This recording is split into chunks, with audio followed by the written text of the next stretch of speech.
basketball. He is the greatest driver of the basketball I have ever witnessed in all my many years covering this game. Never has anybody caught my eye as a driver of the basketball the way the freight train LeBron James, especially in year 18, when he looks like he's put on a couple of pounds through his time off, but it's okay. He'll get it back as they start getting into the playoffs. But the point is, he looks like he weighs like 270 now. He's up there at 6 feet 9 inches tall. He is so powerful, you cannot keep this man from the rim. So where he's at his worst is like at the end of game 1 of the 2018 finals at Oracle against these Golden State Warriors, and he got Steph to switch on him, and all of a sudden he's got to make a choice because it's 6, 5, 4, 3, 2. You got to make a choice. Am I going to drive it? Am I going to pull up and shoot it? Or am I going to dish it? And he dished it to George Hill, who then missed the second free throw. Okay, so we know that story. But the point is, this time, he's at his best when there's no decision to make, because what I love for him to do is take it, decide, you can't stop me. I'm going to drive this basketball, and I'm going to the free throw line. Well, what do we know about LeBron? Well, what is his Achilles heel for a superstar, one of the greatest players ever? He is the worst late-game superstar free throw shooter we have ever seen. And by the way, since he has entered this league, no one has missed more late and close free throws than LeBron James has.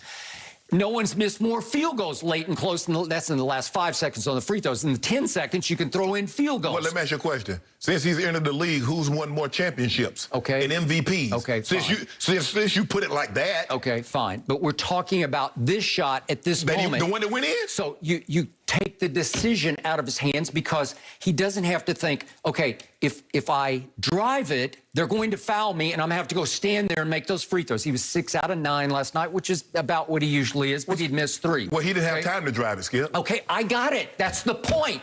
You took the decision out of his hands, because the last thing he was expecting, KCP winds up with the ball in the middle of the lane, and has to kick it back out, and it's like, oh, my God. I got to shoot it because we're at the end of the clock. His quote after the game was, I just had to get something up on the rim, because that's what you do. Right. You just throw it up there and hope you can get the offensive rebound if you miss, because what are the odds on that shot going in? I don't know. What do you give it? Like it's below 10% chance. Hold on. Considering who it is and considering the moment, 75%. 75%. This man shot this year from the three-point line 36.5%. That ranked 110th of 156 qualified three-point shooters. He is way below average as a three-point shooter, so that's not his forte. Whoa. Maybe this is Tebow effect. You remember how Tebow got extremely accurate in the last 5 minutes of the game? Well, you see what you do? You see what you do now. Somebody can be bad for the entire game. Now, Tom Brady can be bad for the entire game. You say it's a game-winning drive. Now, how many walk-offs has Tom Brady had? His defense has had to hold up. The field goal kicker has had to kick. Now, with LeBron James, you change it again. Skip, you got to stop moving it. By the way, from the free throw line, just this season, LeBron is 69.8%. 69%. That ranks 96th of 110 qualified free throw shooters. So he's a poor free throw shooter and a poor three-point shooter by his standards of being the GOAT. You're wearing your GOAT outfit. Well, let me ask you a question, though. So by that standard, Michael Jordan was a terrible, because he shot. You keep saying LeBron is a terrible three-point shooter, but this is what I know. LeBron James shot a higher percent from the three-point line than Kobe Bryant and Michael Jordan. Well, obviously, I'll defend Michael on this, because nobody valued the three-point shot. Was the three-point line in? It came in 1979. Chris Ford was the first one to make a three. So was the three-point line in when Michael Jordan played? Yes or no? Was it in when Kobe played? Yes or no? So he shot a better percent from the three than both of those guys, a higher percent from the field than both of those guys. But he's a terrible shooter. Well, he is a terrible shooter by today's standards, because they have perfected the art of three-point shooting. The whole league this year made more three-point shots than ever before. They shot a higher percentage as a league this year than ever before. The league shot 39%. LeBron shot 36%. So if he shot 36% and Jordan is around a 33%, so what would that make Jordan right now? Okay, he didn't even try to shoot threes. He didn't practice threes. Let me ask you a question. But I do remember game 1 against Portland in the finals. He's going like this because he just keeps making threes. So a guy that never practiced threes somehow made 6 straight. You see what you do, Skip? At some point in time, you got to come to the realization like a lot of people have. Clutchest shooter ever is No. That's not what the numbers say. So finally, what does LeBron usually do? He usually decides to drive it and dish it. drive it and kick it to another three-point shooter and risk critics such as myself saying, well, LeBron, you're the man, you're the GOAT. Why don't you take the three? It's your team and your turn and your time. You do that. But oftentimes he will drive it and kick it. Remember Kyle Korver in game 3 George Hill, he kicked a couple of them to UD and people jumped on him. But that's the thing though, Skip. If he passes it, LeBron takes the shot. LeBron takes the shot, makes the shot. Oh, that's lucky. See, he can't win because no matter what the situation, his luck, or you should have done this. He did the thing that he was supposed to do. Being LeBron James, he got a shot up. He made the shot. Instead of congratulating him, said, hey, we're to take a shot in a big-time moment for big-time players. That's what they do. You trying to find a way to criticize him. I'm not trying to find a way. I'm playing off what he immediately said on ESPN live for the country to hear. Yes. I was seeing 3 rims. Yeah. Well, how can I not call it anything but lucky? He's just heaving it at what he sees is a bunch of rims. It looked and like... guess what I found?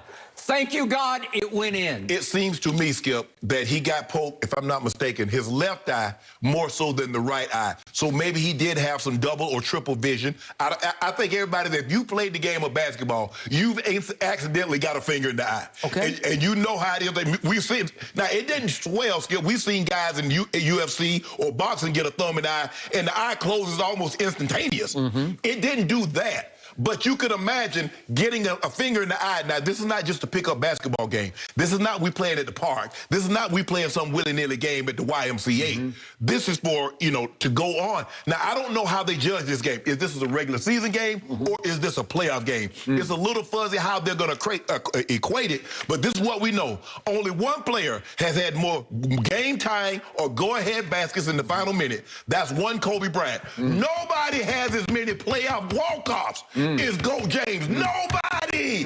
So how is he not clutch if nobody? They've been playing basketball damn near 80 years, and nobody has as many walk-off game winners in the playoffs as Go James. So please explain to me, in all of my 2 million followers, how is he not clutch? Your 2 million followers? Yeah. I got 3 million. So I'm going to explain to my 3 million. Well, go How ahead, about that? Okay, go ahead. Explain it to him. LeBron James has played, I think it's 320 more games than Michael Jordan played. He has missed so many of these. He's made a few of them. And a little later in the show, please hang on for this. We're going to delve and dive deeply into his career of these type of shots because he has made some. The best one he ever made was against Jimmy Butler when Jimmy was playing for the Timberwolves in a regular season game. That's one of the 7 walk-offs that he's made in 320 games. I'm sorry, 320 more than Michael Jordan. Okay. But the point is, that was one where you create a shot. If he had needed to create a shot with 5 seconds left and step back on Andrew Wiggins and made a 3 the way Steph makes 3s, you'd have me. I'd be in here. I would have given him a standing. I would have stood up on this table and given him a standing ovation. This was a minute left at the shot clock with no choice to make except, listen to this. He actually fell away from the shot. But And guess who he was guarded by? He was guarded by the smallest man on the other team. Little tiny Steph had switched onto him, so he didn't even... Wiggins bothers him a little bit, as we certainly saw in the first half. Yeah, when they picked him up, they tried to tire him out. They picked him up at at full court. But let me ask you a question. Wiggins blocked his shot. Remember, right early in the game, Wiggins got him early, and then he had another one blocked at the rim by Draymond. Can I ask you a question? So the point is, he got the switch onto Steph, so this late clock 3 is over the smallest guy on the other team. Well, the thing what happened was Steph got sucked down because he knew LeBron was out there, but he's like, they're not.